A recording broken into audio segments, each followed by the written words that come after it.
नमस्कार दोस्तों, स्वागत है आपका एक बार फिर से आपके अपने यूट्यूब चैनल में। और आज हम एक बहुत ही महत्वपूर्ण वीडियो के साथ हाजिर हैं आपके सामने, जिसमें हम बताएंगे हार्ट से रिलेटेड एक ऐसी बीमारी जो साइलेंट किलर की तरह काम करती है और जान कब ले लेती है पता ही नहीं चलता। और ये बीमारी ऐसी है जो हम आसानी से रोक सकते हैं, लेकिन इसके लिए कुछ करते नहीं हैं। तो सबसे पहले इसके लिए हमें समझना पड़ेगा इस्कीमिया। इस्कीमिया होता क्या है? तो इस्कीमिया एक ऐसी चीज़ है जब ब्लड का फ़्लो कम हो जाता है, और जब ब्लड का फ़्लो रिड्यूस हो जाता है, ऑक्सीजन पूरी मिल नहीं पाती है। सिर्फ हार्ट में ही नहीं, ये पूरे शरीर में जब भी ऐसा होता है तो उस पार्ट में दर्द होने लगता है या पेन होने लगता है, तो वहाँ पर उसे इस्कीमिया कहा जाता है और उस पेन को इस्कीमिक पेन कहा जाता है। और उसी की वजह से जो पेन होता है उसको एंजाइना कहते हैं। होता क्या है कि आम तौर पर जब जो पेशेंट्स होते हैं शिकायत करते हैं, अरे कंधे में दर्द हो रहा है, और नॉर्मली लेते हैं भारीपन लग रहा है, या नेक में पेन हो रहा है, जबड़े से होते हुए कंधे से होते हुए नेक से होते हुए कंधे की तरफ रेडिएट होता है। तो साथ में सांस भी फूलती है, अनईज़ी लगता है, भारीपन लगता है। तो उस कंडीशन में जब पेशेंट बोलता है बहुत थका हुआ लग रहा, मतलब ऐसा लगता है कि बहुत अनईज़ी फ़ील करता है, तो उसे इस्कीमिया कहा जाता है। मतलब इसकी शरीर में जब खून नहीं पहुंच पाता है हार्ट में, तो वो इस्कीमिया का मतलब वो इस्कीमिया की वजह से दर्द होता है और उसे एंजाइना कहते हैं। और कुछ साइलेंट इस्कीमिया होता है जिसमें कुछ भारीपन भी नहीं होगा या कुछ भी सिम्टम्स नहीं आएंगे, लेकिन ब्लड का जो सप्लाई है वो नहीं पहुंच रहा होगा हार्ट में। तो वो एंजियोग्राफी करके देखते हैं डॉक्टर्स।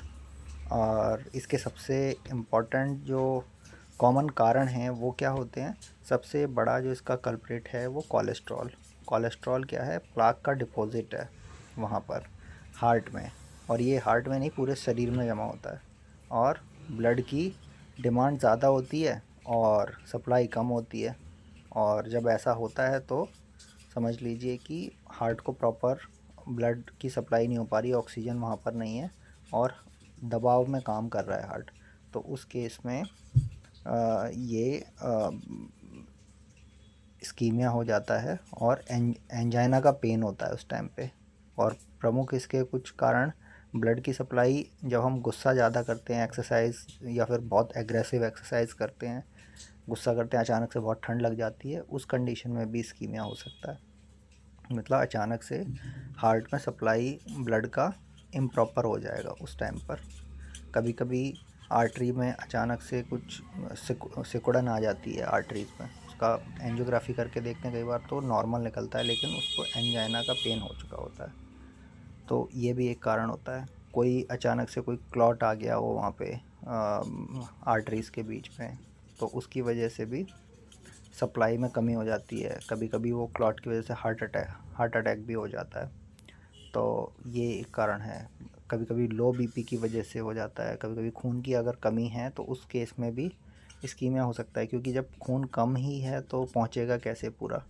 तो खून को भी पूरा रखना, हीमोग्लोबिन को प्रॉपर रखना भी ज़रूरी है। कई बार लंग्स की कुछ प्रॉब्लम, फेफड़े से रिलेटेड किसी प्रॉब्लम की वजह से हार्ट में खून पूरी तरह से नहीं पहुंच पाता है, तो वहाँ पर भी उसकी वजह से इस्कीमिया का रिस्क होता है। और ये होता क्यों है, इसके रिस्क फैक्टर क्या होते हैं?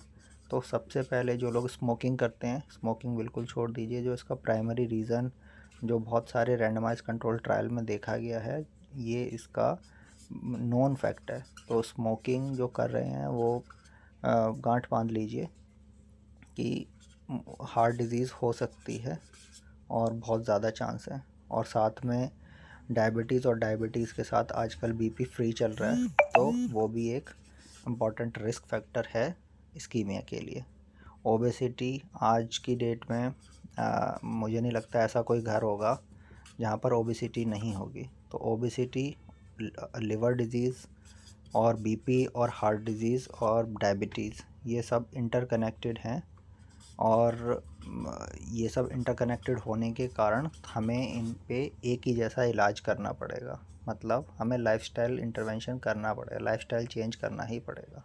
किसी की फैमिली हिस्ट्री है तो वहाँ पर भी एक वो रिस्क फैक्टर रहता है। अगर किसी के माँ बाप या दादा दादी को कभी ऐसा रहा है तो वो भी एक रिस्क फैक्टर है। तो ये सब रिस्क से बचना पड़ता है, स्ट्रेस ज़्यादा नहीं करना चाहिए। तो इन सब चीज़ों से स्कीमिया हो जाता है। और लेकिन सबसे अच्छी चीज़ क्या है इसमें कि ये वार्निंग स्टेज होती है, फाइनल स्टेज नहीं है कि स्कीमिया होने लगा है, मतलब खून की कमी होने लगी है और हम मर जाएंगे, ऐसा बिल्कुल भी नहीं है। ये पूरी तरह से रिवर्सिबल स्टेज होती है और यहाँ से हम पूरी तरह से पहले जैसे ठीक हो सकते हैं। बस वही है, लाइफस्टाइल चेंज करना पड़ेगा, बीपी को कंट्रोल करना पड़ेगा, शुगर को कंट्रोल करना पड़ेगा, कोलेस्ट्रॉल की दवाई खानी पड़ेगी अगर कंट्रोल नहीं हो रहा है डाइट से। और 45 मिनट आपको ब्रिस्क वॉक, पहले शुरुआत में थोड़ा हल्का चलें और बाद में ब्रिस्क वॉक ज़रूरी है। डाइट चेंज बहुत ज़्यादा ज़रूरी है अपने खाने में। Salads, green leafy vegetables, boiled food, balance diet, low calorie diet और लो फैट डाइट आपको लेनी है। घी, मिल्क प्रोडक्ट आपको अवॉइड करने हैं। इसके साथ साथ स्ट्रेस को रिड्यूस करना पड़ेगा, आपको वर्क लाइफ बैलेंस करना पड़ेगा, सिर्फ पैसे की तरफ नहीं भागना पड़ेगा। साथ में वर्क लाइफ बैलेंस आपको जहाँ मिले, स्ट्रेस कम हो, वैसा काम करना होगा। और वेट रिडक्शन बहुत इम्पॉर्टेंट है। तो ये सब चीज़ें करेंगे तो आपको अपने आप ही आराम मिल जाएगा। और इसके साथ साथ मेडिसिन्स अगर आप डॉक्टर के पास जाएंगे और उनको लगता है कि मेडिसिन देनी चाहिए तो वो भी किसी स्टेज पर ज़रूरी होती हैं, तो वो भी आप लें। ब्लड थिनर्स दिए जाते हैं, ऐसे में स्टैटिन दिए जाते हैं कोलेस्ट्रॉल को कंट्रोल करने के लिए, बीपी की दवाई दी जाती है बीपी को मैनेज करने के लिए, डायबिटीज़ अगर है तो उसकी दवाइयाँ, फिर अगर पेन हो रहा है तो उसके लिए कुछ दवाइयाँ इम्पॉर्टेंट दी जाती हैं कंट्रोल करने के लिए। लेकिन सबसे इम्पॉर्टेंट जो मैं मानता हूँ, अगर आप पहले से ही, उतना ही ज़रूरी है कि आप डाइट का ख्याल रखें, ब्रिस्क वॉक करें, कम से कम 45 मिनट का वॉक करना ही चाहिए। और वेट रिडक्शन अगर 5 to 10% कर देते तो आप फैटी लिवर से बच जाएंगे, ओबेसिटी से बच जाएंगे और आप हार्ट डिजीज़ से बच जाएंगे। तो ये हर बीमारी में काम करता है, तो ये हर इंसान को ये बिल्कुल करना चाहिए। स्मोकिंग बिल्कुल बंद करनी चाहिए।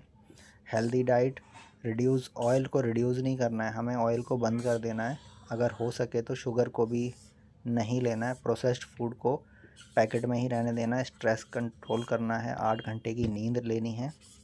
तो हम आसानी से इस्कीमिया से बच सकते हैं। बिल्कुल ये रिवर्सिबल कंडीशन है, आसानी से बच सकते हैं। तो बने रहें ऐसी अनेक जानकारी के लिए, और हम आपको जानकारी देते रहेंगे और बचाते रहेंगे हर प्रकार की बीमारियों से।